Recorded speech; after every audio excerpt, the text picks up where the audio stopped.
करवा रानी करवा ले, सुघड़ सुहागिन करवा ले, बना रहे अमर सुहाग हमारा, माँ करवा का आशीष रहे। आप सभी को करवा चौथ की हार्दिक शुभकामनाएं। हिंदू धर्म में करवा चौथ का दिन बहुत ही शुभ माना जाता है। कार्तिक मास के कृष्ण पक्ष की चतुर्थी को करवा चौथ का व्रत रखा जाता है।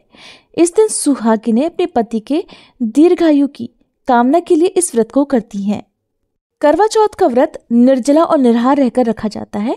आज के दिन करवा माता की और भगवान गणेश जी की विधि विधान से पूजा करने के बाद व्रत की कथा पढ़ी और सुनी जाती है। कथा के साथ ही सबसे अंत में आरती की जाती है। तो आज की इस वीडियो में आप सुनेंगे करवा चौथ व्रत की संपूर्ण कथा और आरती। करवा चौथ व्रत की पहली पौराणिक कथा के अनुसार एक बार एक साहूकार के 7 बेटे और एक वीरावती नाम की बेटी थी।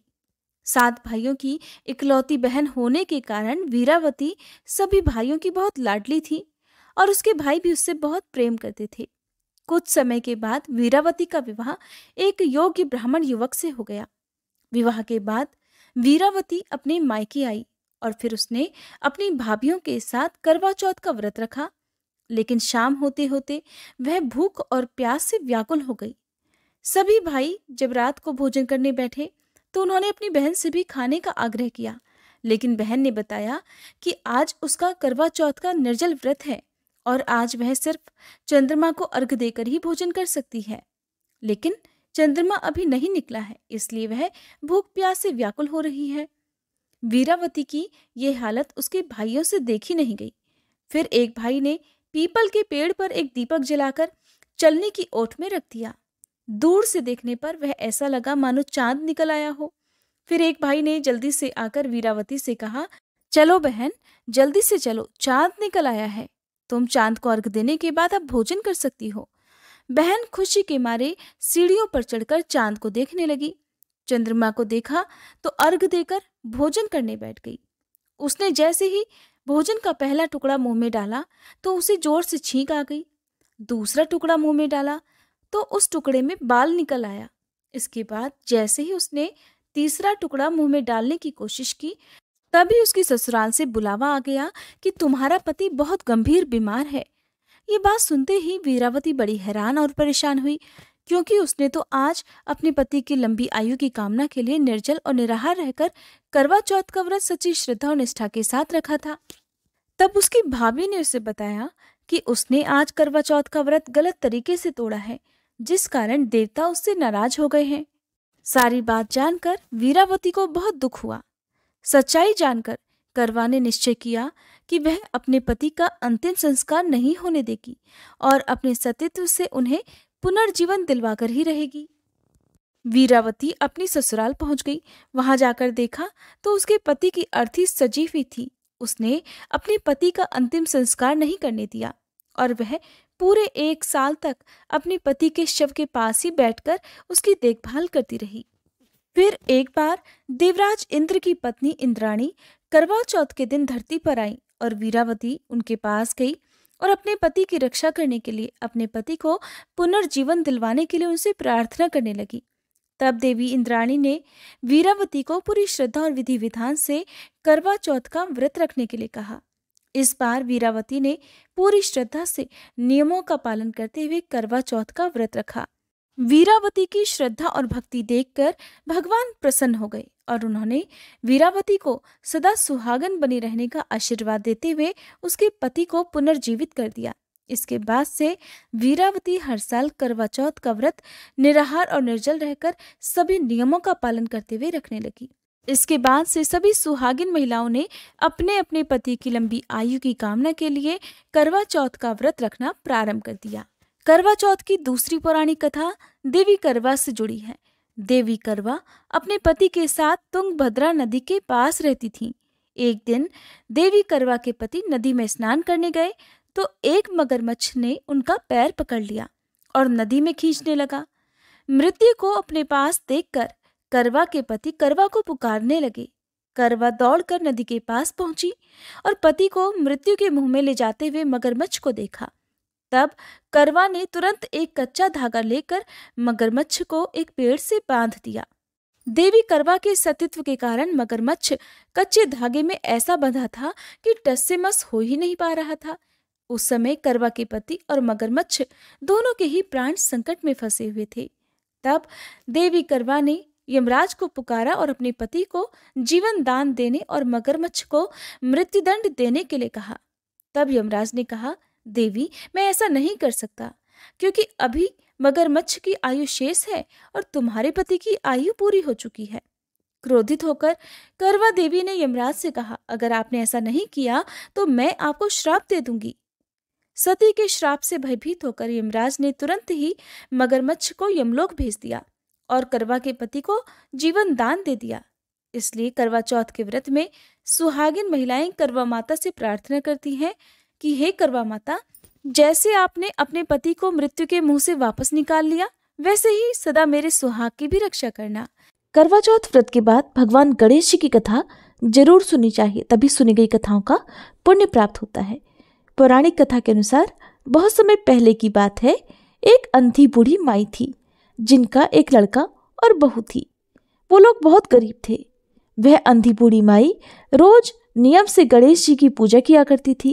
एक दिन गणेश जी बूढ़ी माई की भक्ति से प्रसन्न होकर साक्षात उनके सम्मुख आकर कहने लगे कि बूढ़ी माई, मैं आपकी पूजा से प्रसन्न हूँ, आपको जो वर मांगना है वो मांग लो।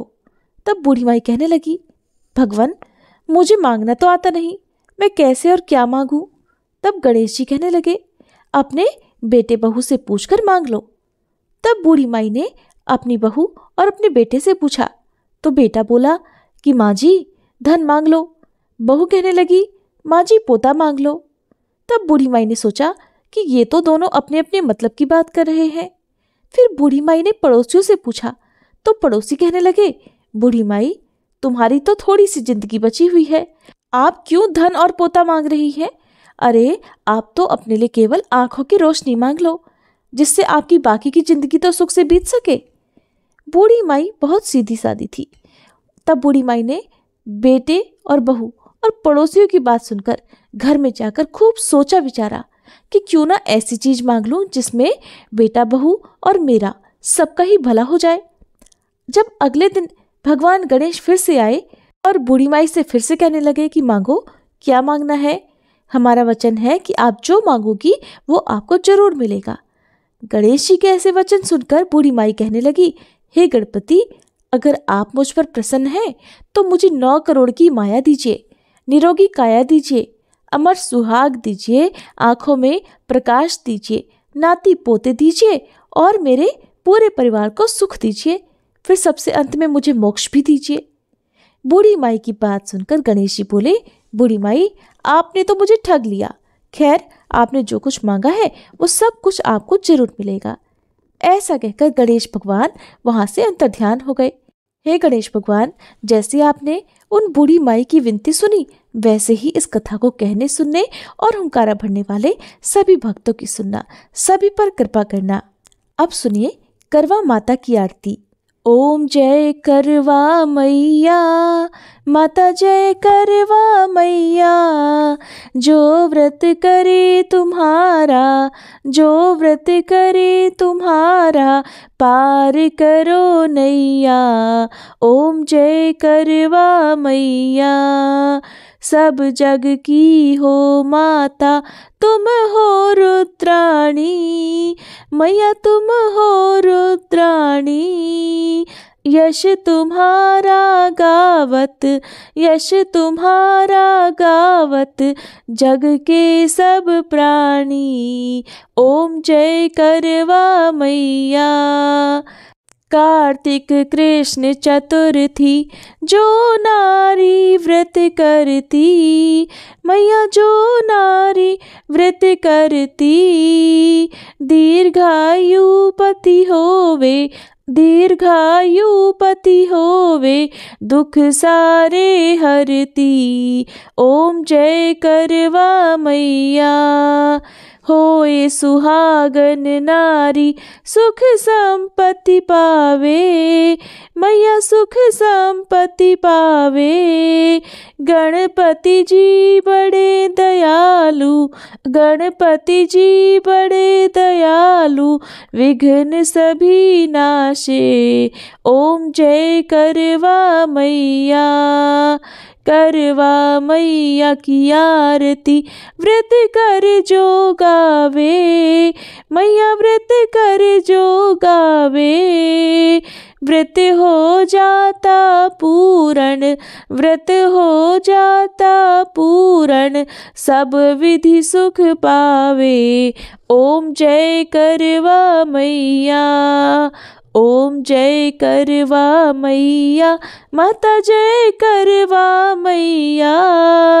जो व्रत करे तुम्हारा, जो व्रत करे तुम्हारा, पार करो नैया। ओम जय करवा मैया। अगर आपको आज की ये वीडियो पसंद आई हो तो प्लीज़ वीडियो को लाइक करके, हो सके तो कमेंट बॉक्स में ज़रूर बताइएगा।